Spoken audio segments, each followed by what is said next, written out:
नमस्कार विद्यार्थी मित्रांनो, मी प्राध्यापक डॉक्टर विठ्ठल गिनमिने, श्री साईबाबा महाविद्यालय वडनेर, तालुका हिंगणघाट, जिल्हा वर्धा.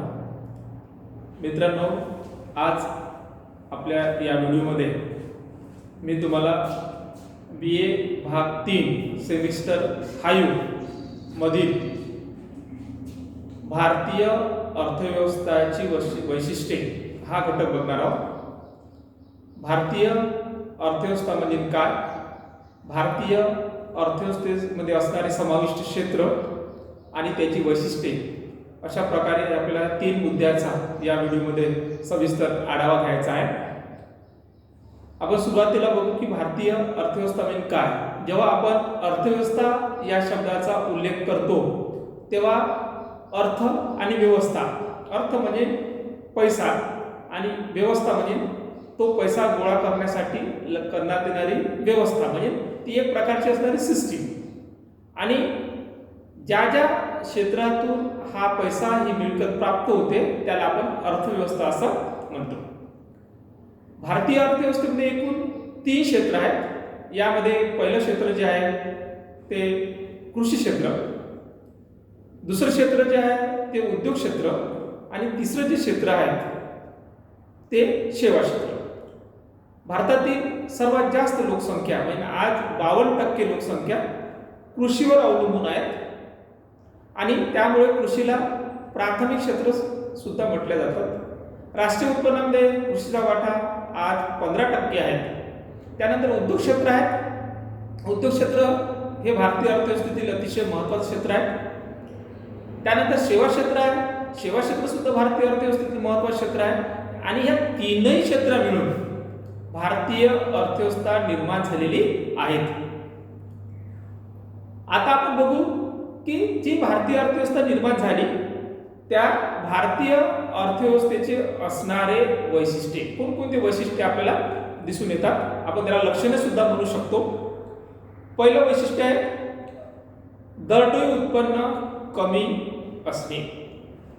याला आपण पर कॅपिटल इन्कम किंवा प्रति व्यक्ती उत्पन्न असं म्हणतो. भारत हा अल्पविकसित देश आहे आणि अल्पविकसित देश असल्यामुळे या देशाचं प्रति व्यक्ती उत्पन्न हे विकसित देशाच्या जसं अमेरिका, फ्रान्स, जपान, रशिया ह्या सर्व देशाच्या तुलनेत कमी आहे. आणि मित्रांनो, आपण बघू की आता प्रति व्यक्ती उत्पन्न कसं काढायचं, प्रति व्यक्ती उत्पन्न किंवा दरडोई उत्पन्न कसं काढलं जाते, तर त्या देशाचं एकूण उत्पन्न भागेला त्या देशाची असणारी लोकसंख्या जर केली तर आपण असं म्हणू शकतो की त्याला आपण प्रति व्यक्ती उत्पन्न असं म्हणतो. जसं आपण उदाहरण देऊ की भारतामध्ये फक्त 5 व्यक्ती राहत आहेत. 5 व्यक्तीचं एकूण उत्पन्न हे 100 रुपये आहे. तर जर आता प्रत्येक व्यक्तीचं जर उत्पन्न काढत असेल प्रति व्यक्ती, तर आपल्याला 100 भागेला 5 करावं लागेल. तेव्हा येणारं उत्तर हे 20 असेल.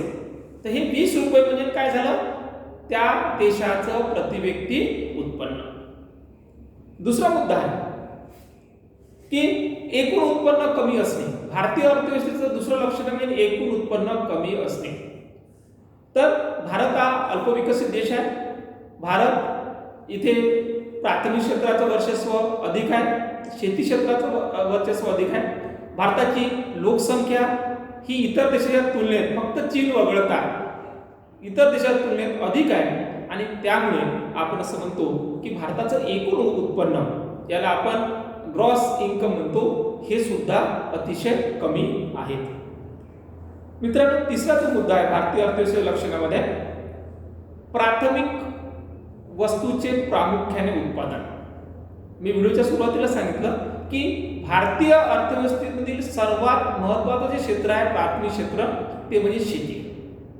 आणि ह्या शेतीवर 52% लोकसंख्या अवलंबून आहे आणि त्यामुळे भारतामध्ये शेतीतून निघणारं उत्पादन हे अधिक प्रमाणात आहे आणि म्हणूनच भारतामध्ये प्राथमिक उत्पादन मोठ्या प्रमाणात केलं जातं आणि त्यामुळे भारताला कृषीप्रधान देश सुद्धा असं म्हटलं जाते किंवा आपण त्याला प्राथमिक उत्पादनशील देश असं सुद्धा म्हटल्या जाते. त्यानंतर चौथं वैशिष्ट्य आहे की भारतीय अर्थव्यवस्थेवर लोकसंख्येचा वाढता दबाव. भारत चीनला जर वळवलं तर भारताची लोकसंख्या आज 138 कोटी झालेली आहे आणि या 138 कोटी लोकसंख्येचं पालन पोषण करणे म्हणजे त्या देशातील सर्व सुविधा जसं आरोग्य सुविधा असेल, अन्न सुरक्षा असेल, रस्ते असेल, रेल्वे असेल यावर मोठ्या प्रमाणात ताण येत असतो आणि त्यामुळे या व्यवस्थेवर ताण येणं म्हणजे आपण त्याला म्हणतो की भारतीय अर्थव्यवस्थेवर ताण येणं. बेरोजगारीचं प्रचंड प्रमाण, बेरोजगारी, बेकारी, आर्थिक विषमता ह्या सर्व घटकाच्या मुळाशी जे असेल ते म्हणजे भारताची वाढती लोकसंख्या आणि त्यामुळे भारतीय अर्थव्यवस्थेवर लोकसंख्येचा वाढता दबाव दिसून येतो.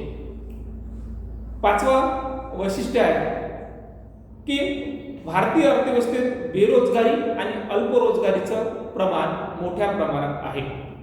भारत हा असा देश आहे की जगातील कोणत्याही देशाचा जन्मदर, त्याला आपण जन्मदर असं म्हणतो, जो वेगाने वाढत नाही, त्यामध्ये भारताचा जन्मदर हा अधिक आहे आणि त्यामुळे येणारा व्यक्ती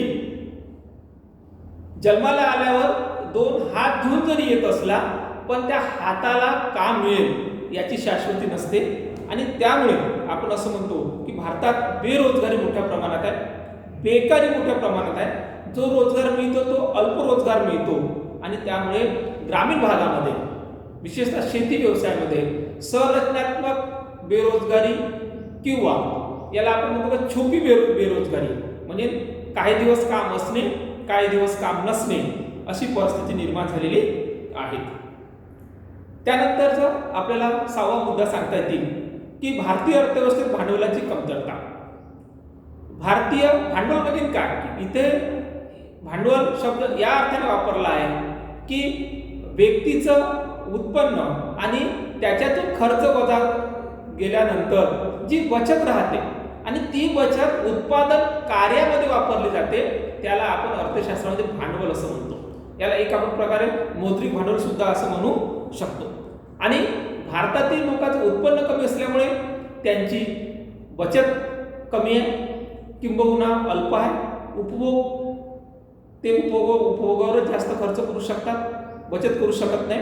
त्यामुळे भारतीय अर्थव्यवस्थेत भांडवलाची कमतरता दिसून येते. त्यानंतरचा जो मुद्दा आहे की संपत्तीचे विषम वाटप. भारतीय अर्थव्यवस्थेमध्ये आर्थिक विषमता एवढी वाढलेली आहे की एक भारतीय रिझर्व्ह बँकचं बुलेटिन 2018 मध्ये असं म्हटलेलं आहे की भारतातील एकूण संपत्ती ही 7% लोकांजवळ एकूण संपत्ती 77% आहे आणि उर्वरित 93% जे लोक राहिले त्या 93% लोक हे 23% संपत्तीवर अवलंबून आहेत. याचा अर्थ असा आहे की भारतातील संपत्तीचे हे विषम वाटप झालेले आहे. आर्थिक विषमता मोठ्या प्रमाणात आहे. गरीब हा गरीब राहिलेला आहे, श्रीमंत हा अधिक श्रीमंत झालेला आहे. त्यानंतरचा मुद्दा आहे की मानवी भांडवल ही निम्न स्वरूपाचे आहे. आता मानवी भांडवल म्हणजे काय की त्या व्यक्तीमध्ये असलेली काम करण्याची क्षमता, शिक्षण, आरोग्य, प्रशिक्षण हे भारतातील कसं आहे निम्न स्वरूपाचं आहे आणि त्यामुळे आपण म्हणतो की आपल्या जे मनुष्याद्वारे जे आपण उत्पादन केलं जातं ते निम्न स्वरूपाचं आहे, कमी प्रतीचं आहे आणि कमी आहे. आणि त्यामुळेच आपण संयुक्त राष्ट्र विकास संघाने 1990 मध्ये जे काही UNDPची रिपोर्ट आली होती यामध्ये भारताचा मानव विकासामध्ये 134वा क्रमांक आहे. याचा अर्थ असा आहे की भारताचा मानव विकास हा अतिशय इतर देशात तुलनेत मागासलेला आहे. त्यानंतरचा मुद्दा आहे की तांत्रिक ज्ञान आणि राहणीमान हे निम्न स्वरूपाचं असणे. भारतातील लोकांना जे मिळणारं तांत्रिक ज्ञान आहे हे निम्न स्वरूपाचं. याचं कारण म्हणजे त्यांना मिळणारं ज्ञान, टेक्नॉलॉजिकल नॉलेज हे अतिशय खालच्या स्वरूपाचं आहे आणि त्यामुळे निम्न स्तरीय तांत्रिक ज्ञान दिसून येतात. राहणीमान निम्न स्वरूपाचा आहे, त्यांना आवश्यक असणाऱ्या कॅलरीज ह्या अतिशय कमी मिळतात आणि त्यामुळे भारत हा अतिशय मागासलेला देश दिसून येतो. याच्यातला शेवटला मुद्दा आहे की उपभोगाचे आर्थिक सामाजिक निर्देशांक आणि आर्थिक संघटन हे दुर्बल आहे.